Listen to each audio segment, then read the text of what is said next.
nga xam moo fa nekk PRP dañ koy barricade pour ngeen bañ fa conférence de presse jamono ji naka ngeen di dundee mbir mi. mais xam nga le problème qui se pose mooy. problème bi yamatul ci Pastef ak leader léegi même l'opposition. l'opposition radicale je veux dire. dootul leen sax may wax. PRP suñu bëggee dem seen siège ñu barricade ko nit doo leen fa waxee. Yewwi Askan Wi pourquoi parce que fa la Pastef bokk fa la Ousmane Sonko bokk kenn du leen may ñu wax. nous n'avons même plus le droit de nous exprimer.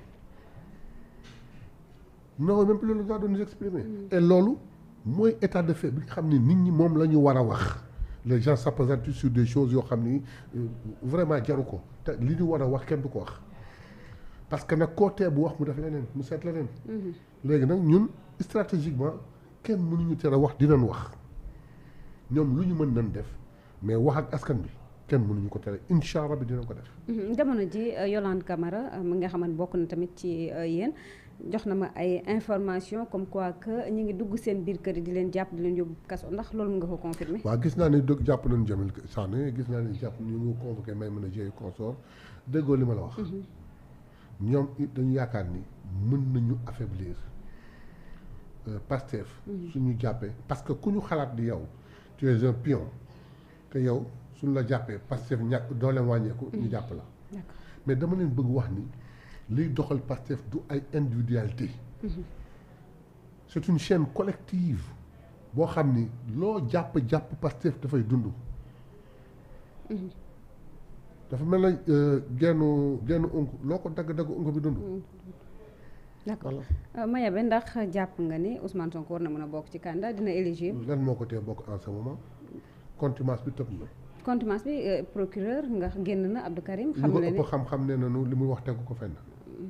ñu ko ëpp xam-xam ci. mais depuis tout à l'heure yaa ngi xam ne ni ñoom lu ñu bëgg mooy am est-ce que du loolu exactement moom moo nekk. attendez le procureur il n'a donné que son point de vue te li mu wax juriste yëpp nee nañ tegu ko fenn donc contumace bi tëb na. te nag gis nga la loi est claire contumace mooy lan gisuma ko xaw ma fu mu ne yow nga jàpp ko yóbbu ko tëj ko ba mettre ko sous mandat de dépôt ba pare nii gisuma ko xaw ma fu mu ne ci waxu olof bu simple pour Sénégal yëpp xam ko contumace mooy kii kat atte naa ko parce que gisuma ko xaw ma fu mu ne te xaw ma ko xam ko fu mu ne nga tëj ko ñaari at ba pare amaan ko 200 millions. 200 000. 200 000. non 20 millions léegi yow kooku jàpp nga ko denc ko ay te boobu jamono jot denc nga ko 55 jours. confiné nga ko mais néanmoins mooy gisoo ko mais bi yoon jàpp nga ko xëcc ko ba yóbbu ko ci sa kaso denc ko ba pare kon ni gisuma ko procureur bu waxee day wax lu ko neex donc loolu contumace bi tëb na. l'affaire Mame Mbaye Niang mi ngi cour de cassation. kenn waxagu ci dara. mais Mame Mbaye Niang moom tamit def na recours de. c'est pas définitif. d'accord mais def na recours moom quand même. on verra après mais de toute façon mi ngi nekk en cours donc amul condamnation amul dara. c'est pas encore définitif. troisièmement mooy lii ñu ko accusé avec les 8 chefs d'accusation on ne peut pas le juger en 2024 par conséquent léegi lan moo ko mën a bloquer pour mu nekk candidat. alors teg nañ ko loxo kon toppee ko 8 chefs d'inculpation appel à l'insurrection vol de téléphone ainsi de suite mu nekk ba mu nekk 8 yoo xamante ni moom lañ teg ci ndoddu Ousmane Sonko ndax jàpp nga ne ak loolu noonu war na mën a éligible quand même. mais non ay chef d'accusation rek la. demagul fenn jugement condamnation moo koy rendre inéligible. attendons de voir une condamnation. mais naka nga gisee chef d'accusation yi. ay caaxaan la. d'accord ku toll na Ousmane Sonko nga naan ko ay vol de téléphone on est la risée du monde ñun ñëpp a ñuy rey Afrique dañuy toog du ñu rey c'est-à-dire que ñoom affolé noonu dem et dama lay wax ni lii sama analyse propre man. c'est une façon de contrer notre plainte à la CPI.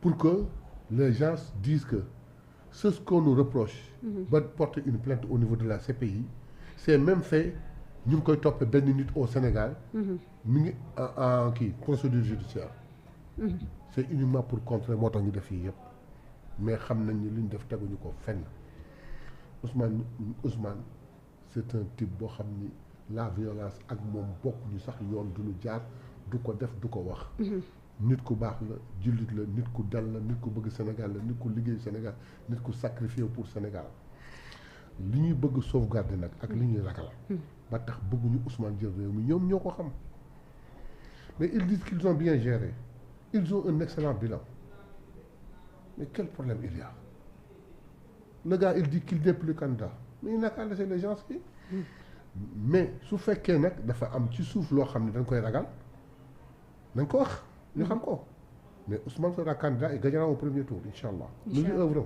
alors Maya Beye gis nañu anam bi nga xamante ni tege nañ ko loxo kii di seen njiit boobu di Ousmane Sonko dafa jógee juma am ku ko doon filmer mu nekk ab gendarme bu jigéen moo ko doon filmer mu jël li nga xamante ni mooy rek téléphone am ndax jàpp nga ni moom en tant que leader koo xamante ni pare na pour def li nga xamante ni mooy yor njiit réew mi wala tamit koo xamante ni ñu ngi koy topp si yenn yi ak ci li mu jógee jàpp nga ne ndax loolu mu def yoon la. d'abord Ousmane jël lu portable. mais ki ko jël ba mu ko jëlee Ousmane Sonko la ko jox. très bien. pourquoi mu koy photographier ak di ko filmer de quel droit un droit à l'image. bi ñu ko jëlee lan lañ ko wax kaay débloqué téléphone bi ñu dindi image delloo la sa téléphone jàmm ni mooy. mais la femme a parlé elle a dit elle n'a pas été brutalisée kenn sonalu ko kenn wax ko dara dañ nangu téléphone bi rek amul benn problème. on dit vol de téléphone avec brutalité xaw ma tout de tas de choses yëkkati ngandeel fii ñoom gis nga dañu am ay façon yoo xam ne ça les rend toujours plus ridicule mais incha allah ma wax leen ko fii dañu am ñoom seen pexe yàlla am dogalam wallahi nous vaincrons. si boo leen bokkee. dara duñu tee bokk billahi wal kitaabi nous vaincrons dinañu bokk. et on va gagner les élections au premier tour. teguñu ko lu dul ci jub ak jubal te xam ne yàlla jub la àndal ak jubal. mais xam nga ne état kenn doxee ak moom quand même. yàlla ëpp doole état. yéen ñi nga xam ne yéen a féete ci opposition bi Ousmane Sonko jàpp nañ ko jàpp ñu bëri ci nga xamante ne ñoo ànd ak moom démb récemment gis nañ Maïmouna Dièye nekk maire Patte d'Oie teg nañ ko loo xam ne garde à vue jamono ji fële ca dikk kii di Bougane Gueye Dany moom tamit ci opposition bi la bokk tàmm na moom ñu koy kale li nga xamante ne mooy parrainage Déthié Fall aussi ay mbiram dara leeragul jamono ji ndax yaakaar nga ni Macky Sall dafa teg pion pour mën a dérouler waat wala tamit ngir ñi nga xam ne ñoom ñoo ànd ak moom mën a dérouler mu dellu mu nekkaat seen ginnaaw yoraat réew mi. non xam nga sama analyse propre mooy objectif bi mooy éliminer Ousmane Sonko. éliminer Bougane Gueye Dany d'une manière.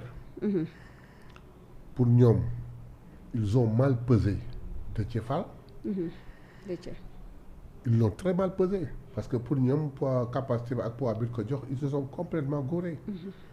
mais il y a d'autres bon il y a Khalifa et Karim qui viennent qui selon eux va effriter l'électorat de Ousmane Sonko mais je le dis ici que ni la coalition Macky Khalifa Karim Wade Ousmane les battra avant midi. mais pourquoi Khalifa parce que Khalifa Yewwi Askan Wi la bokk. Khalifa Karim opposant la Khalifa il a fait son choix Yewwi Askan Wi Khalifa ne peut plus se réclamer de Yewwi Askan Wi.